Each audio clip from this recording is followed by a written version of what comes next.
Selamat malam semuanya. Perkenalkan, nama saya Ali Wiranto dari kelas 2 SIB.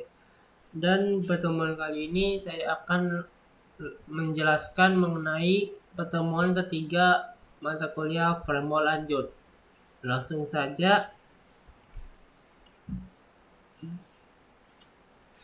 Di pertemuan kemarin, yaitu pertemuan ketiga, kemarin kita membahas yaitu inline CSS. Inline CSS itu merupakan CSS yang berada di dalam satu file saja.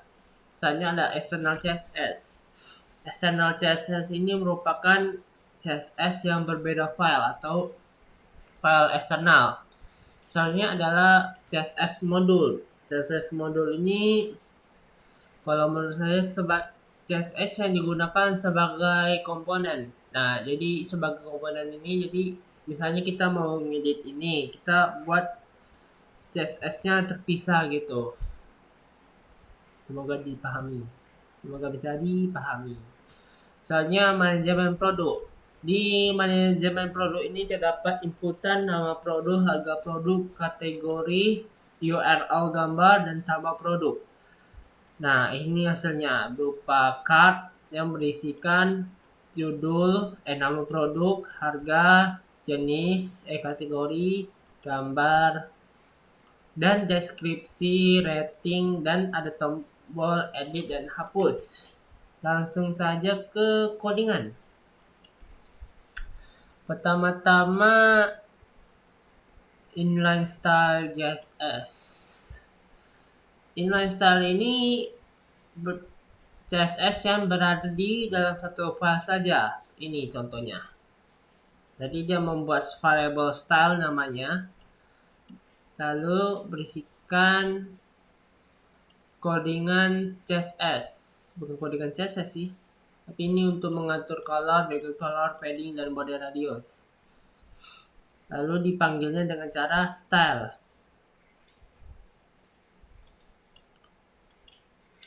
Selanjutnya external CSS. External CSS ini adalah CSS yang berada di luar file yang dipanggil dengan cara import external CSS. Nah, lalu ini CSS-nya.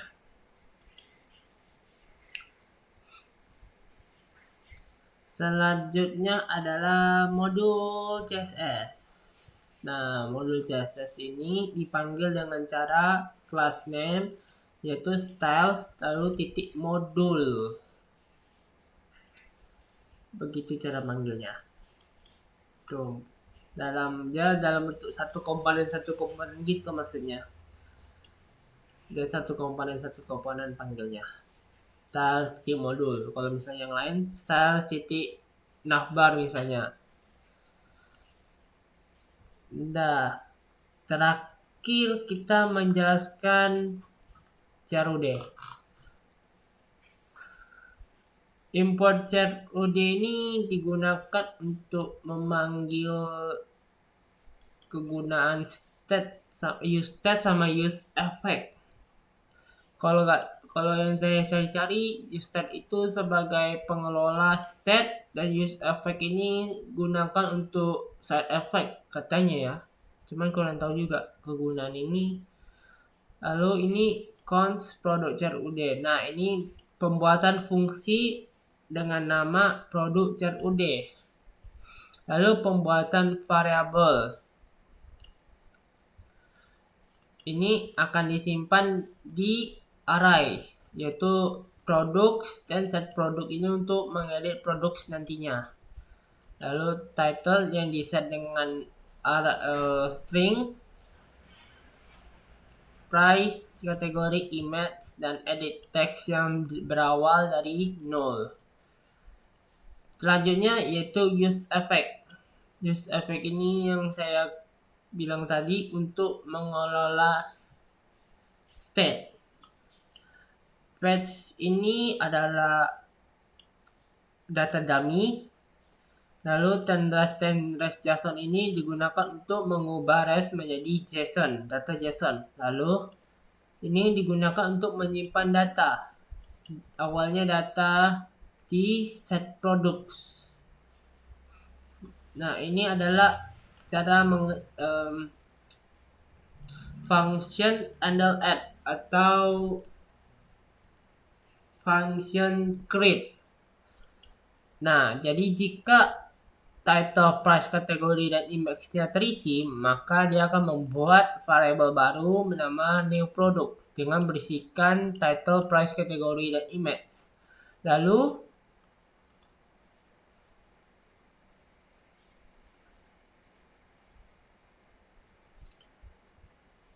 Lalu misalnya inputannya tidak kosong, maka dia akan membuat variabel update products. Lalu update products ini akan berisikan yaitu edit index dan membuat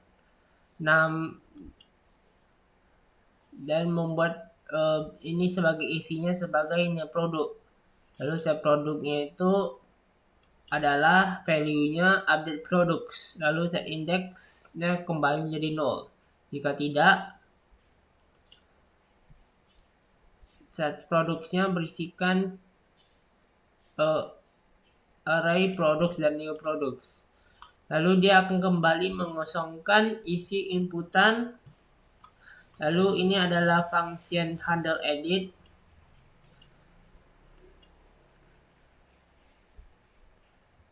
Dia akan langsung mengganti sesuai inputan kita.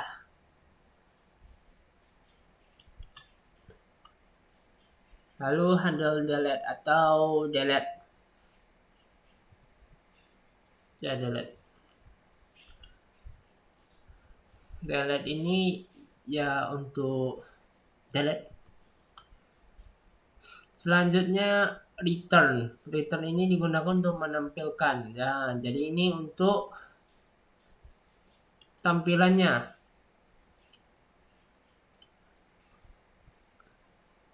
Nah, product.map ini dia seperti looping. Looping ini digunakan untuk melooping setiap data yang ada. Begitu.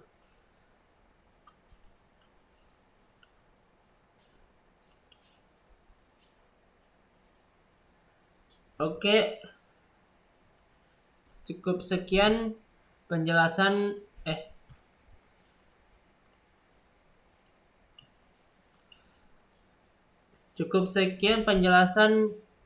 materi pertemuan ketiga mata kuliah framework lanjut.